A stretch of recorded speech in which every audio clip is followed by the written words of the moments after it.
तत्काल जाते ही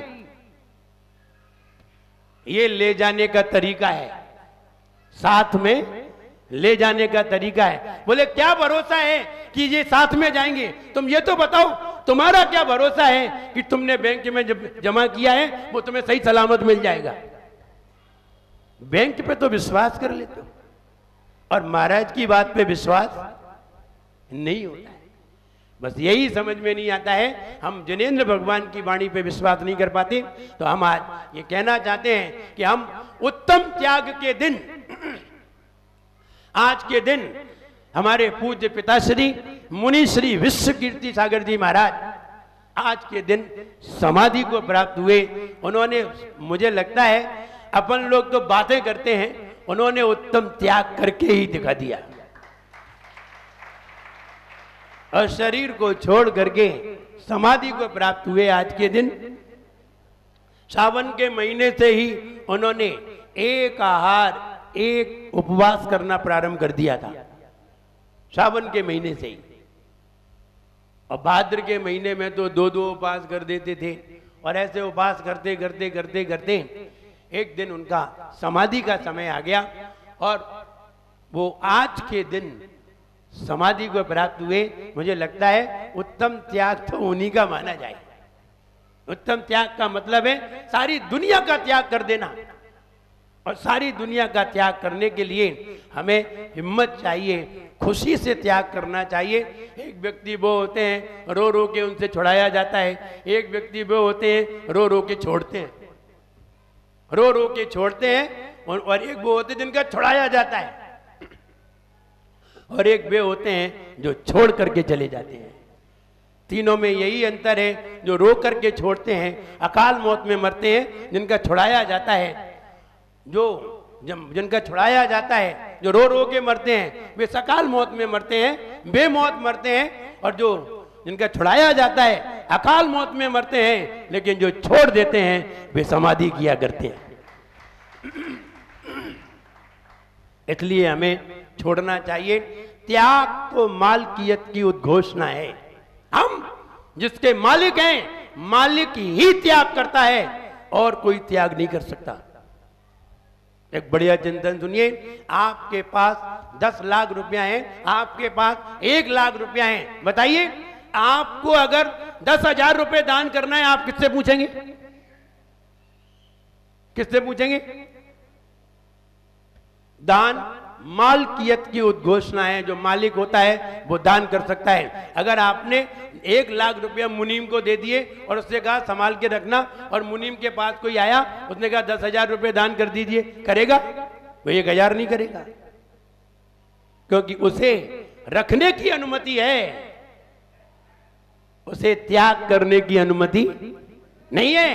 वो अपनी जेब से तो त्याग कर सकता है, लेकिन किसी दूसरे का त्याग नहीं कर सकता। जो त्याग करता है, समझना चाहिए वो मालिक है, और जो त्याग नहीं करता है वो व्यक्ति तो नौकर है, ला ला के अपने संभाल के रखता है, इतनी इसे इजाजत है, आगे कोई इजाजत नहीं है। चाहे कर्म इजाजत दें या कोई व्यक्ति, बात एक ही है। हम त्याग करना सीखे। कई लोग जब देना नहीं सीख पाते तो मरते समय भी वो दे नहीं पाते। शुरू से संस्कार डालने पड़ते हैं देने के, तब अंत समय में देने के भाव होते हैं, वरना नहीं होते।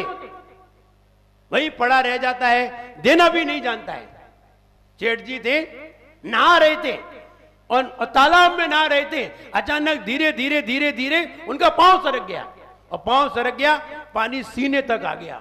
अब चिल्लाए जोर से, बचाओ बचाओ। कौन बचाने आए? तो मालूम है 2 व्यक्ति खड़े थे किनारे पे, देवचंद जी खड़े थे, विनोद भैया खड़े थे। भैया अपना हाथ दे, अपना हाथ बढ़ा के किनारे पे बोले, ला अपना हाथ दे। मालूम है वो सेठ था, उसने हाथ यूं कर लिए और चिल्ला रहा बचाओ, फिर यूं कर लिया। बोले हाथ नहीं दे रहा है, इतनी देर से कह रहे हो ला हाथ दे, फिर यूं कर।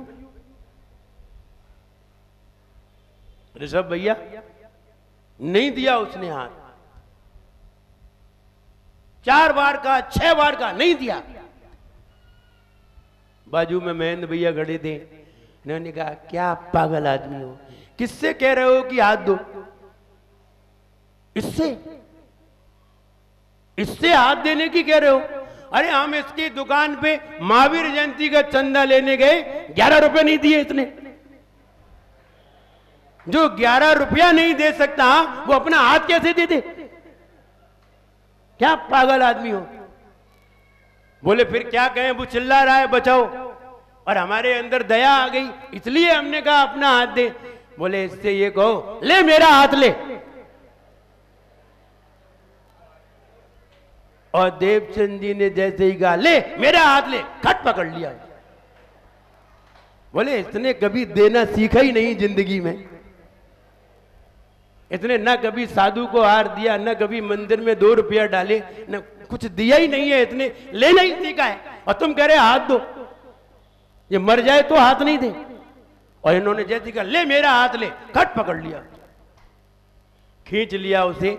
हम ये कहना चाहते हैं ये संस्कार शुरू से डालने पड़ते हैं, पैदाइश ही डालने पड़ते हैं, और शुरू से डालते हैं तो निश्चित है हमारे जीवन में ये उत्तम त्याग धर्म आता है। आइए उत्तम त्याग धर्म के दिन हम ये भावना करते हैं कि हम भी कुछ ना कुछ त्याग करें।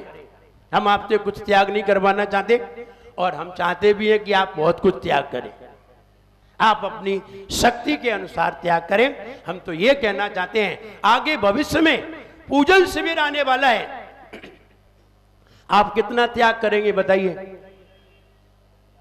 हम जो कहेंगे वो त्याग करेंगे? नहीं नहीं, हमारी इच्छा होगी तो करेंगे। आप कुछ भी त्याग मत करो, आप तो पूजन करने के लिए आ जाओ। थोड़ी देर के लिए घर का त्याग कर दो, ये तो कर सकते हैं। हाँ ये तो कर सकते, थोड़ी देर के लिए घर का त्याग कर दो कि 2 घंटे 3 घंटे के लिए हम आनंद की यात्रा करने जा रहे हैं, हम आनंद विभोर होने जा रहे हैं, इतना आनंद लेने जा रहे हैं कि अगर हम एक दिन में 1 लाख रुपए खर्च करके भी अगर वैसा आनंद पाना चाहें तो हमें नहीं मिलेगा, और हम वो आनंद वहां लेने जा रहे हैं। और ऐसा आनंद बड़ी मुश्किल से मिलता है, क्योंकि शिविर भी बड़ी मुश्किल से लगा करता है।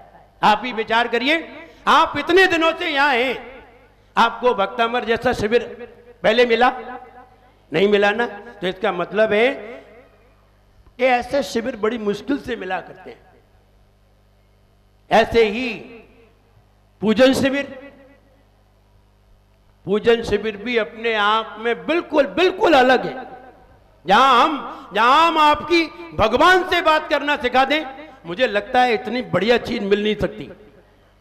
और ध्यान रहे, हम जो आपको पूजन शिविर में पूजन सिखाएंगे ये हमने कहीं से सीखी नहीं है, ये हमारी निजी उत्पत्ति है, हमारी निजी संपदा है।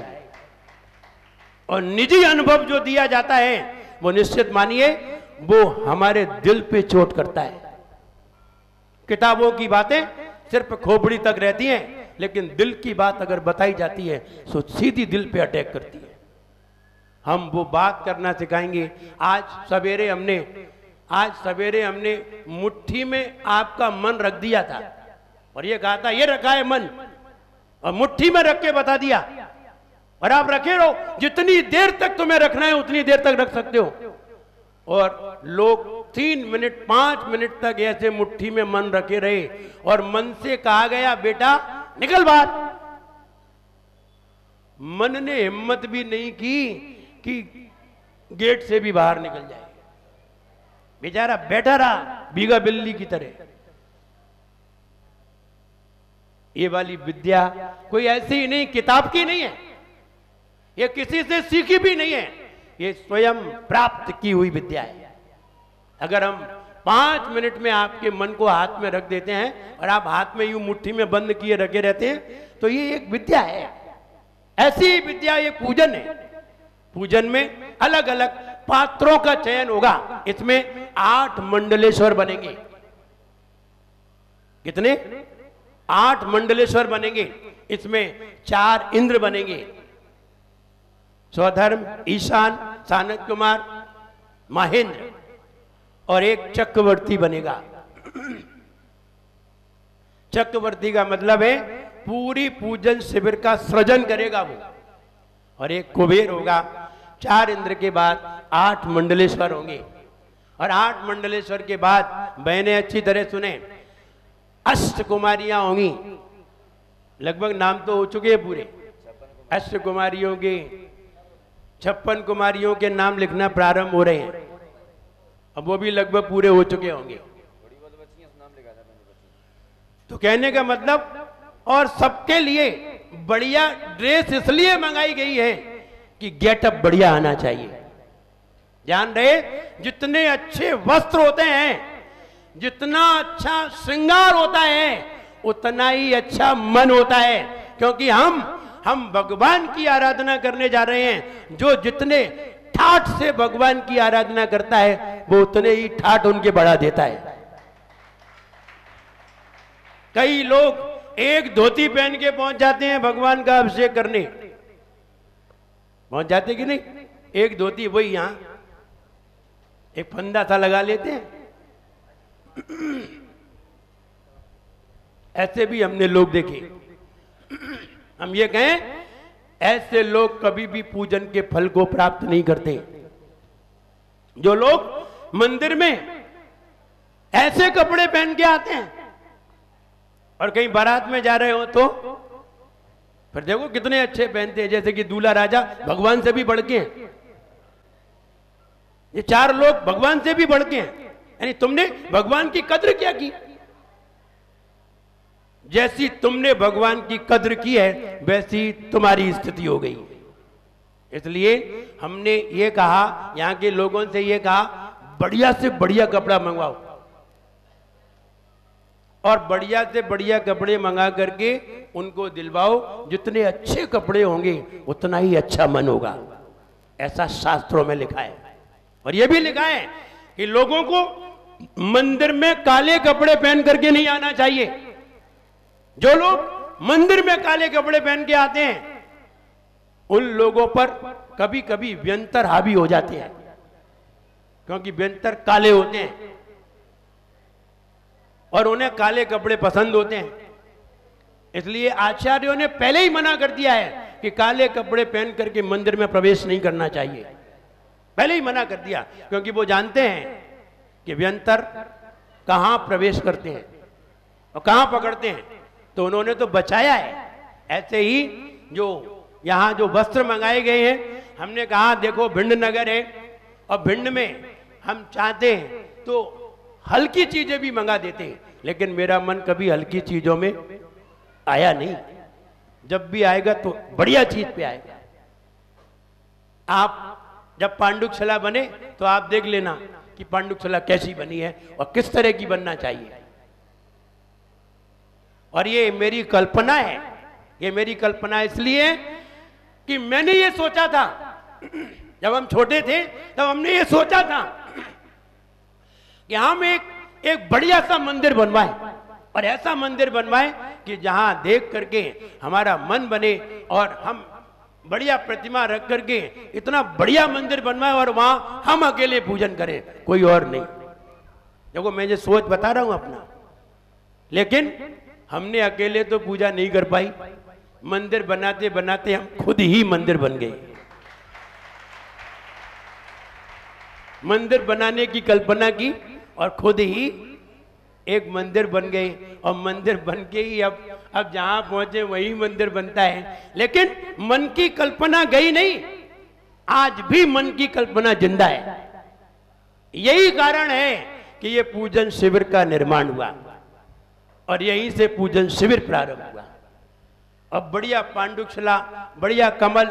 जब आचार्य श्री ने 1994 में जब मेरा चातुर्मास हुआ अलग, तो आचार्य श्री को जब बुलाया गया, सागर में बुलाया गया, तो हमने एक बढ़िया पांडुकशला का निर्माण करके कमलासन विराजमान किया। ये तो सब जगह हुआ करते थे, लेकिन पहली बार उस कमल को घुमाया गया। जब हमने बड़ी बड़ी 4 प्रतिमा धातु की विराजमान करके और कमल को घुमा दिया। तो आचार्य श्री भी बड़ा आश्चर्य कर गए, बोले कमल क्यों घूमता, कैसे घूमता है? घूमता है। तो वहां के लोग मुझे इंजीनियर महाराज कहने लगे। बोले आपको तो सब कार्य करने आते हैं, कैसे बनाना चाहिए कैसे? बोले फिर ये तो काम तो कॉमर्स वालों के है नहीं। हमने कहा ये काम कॉमर्स वालों के नहीं है, ये काम मेरी भक्ति के हैं, और जब भक्ति उमड़ती है तो कोई भी कार्य किया जा सकता है, कैसे भी किया जा सकता है। भगवान को बढ़िया से बढ़िया कहां विराजमान किया जाए, कैसे किया जाए और कैसे भगवान से बात की जाए, ये भी भक्ति की ही बात है। तो कहने का मतलब जब हम आपसे आपकी भगवान से बात कराएंगे तो मुझे लगता है अगर 1000 लोग बात करते हैं तो कम से कम 500 लोग ऐसे निकलेंगे जो बात करते करते रो पड़ेंगे, बात करते करते। लेकिन ये समय ज्यादा नहीं है, बहुत से बहुत आपको 7 या 8 दिन का समय मिलेगा बस। 7-8 दिन में ही हम बात करना सिखाएंगे, भले ही 10 दिन का शिविर है, लेकिन 7 और 8 हो सकता है 6 ही रह जाए, क्योंकि ज्यादा समय है ही नहीं है। उतना ही समय है, 30 तारीख से 9 तारीख के बीच का समय है। हमने यहाँ के लोगों को ये नहीं कहा है आप पैसे इकट्ठे करो, क्योंकि पैसे की कोई जरूरत नहीं है, कोई जरूरत नहीं है पैसे की। यहां तो आपकी उपस्थिति की जरूरत है, आप तो आइए। और अगर हम आपकी उपस्थिति मांग रहे हैं तो आपको पैसे की कोई जरूरत नहीं है। अगर आपके मन में आ जाए कि नहीं हमें स्वेच्छा से दान करना चाहिए तो करना, वरना आपको वो भी दान करने की जरूरत नहीं है। कितनी गहरी बात बता रहे हैं हम आपसे कहेंगे नहीं। बताइए भक्तामर में हमने कब आपसे कहा कि नहीं इतनी रखो, नहीं आप ले जाइए। ऐसे ही पूजन शिविर में एक हल्की सी राशि इसलिए रखी गई है कि वस्तु का दुरुपयोग ना हो, वस्तु का दुरुपयोग ना हो। लोगों ने कहा ये बहुत कम राशि है, हमने कोई बात नहीं, हमें राशि की जरूरत नहीं है, हमें तो आपकी उपस्थिति की जरूरत है। और वो राशि रखी गई है एक गरीब से गरीब भी उसमें शामिल हो सके। और ये भी रखा है अगर वो इतने में भी कमजोर है तो कोई बात नहीं, हम उसे सहर्ष मन से उससे कहेंगे आप आइए, आप तो पूजन करिए। मेरा ध्येय क्या है? मेरा ध्येय पूजन सिखाने का है। सही तरीके से पूजन करिए, सही तरीके से सीखिए। और उत्तम त्याग का दिन है तो हम अपने मन में त्याग का भाव तो लाएंगे ही, और आना ही चाहिए।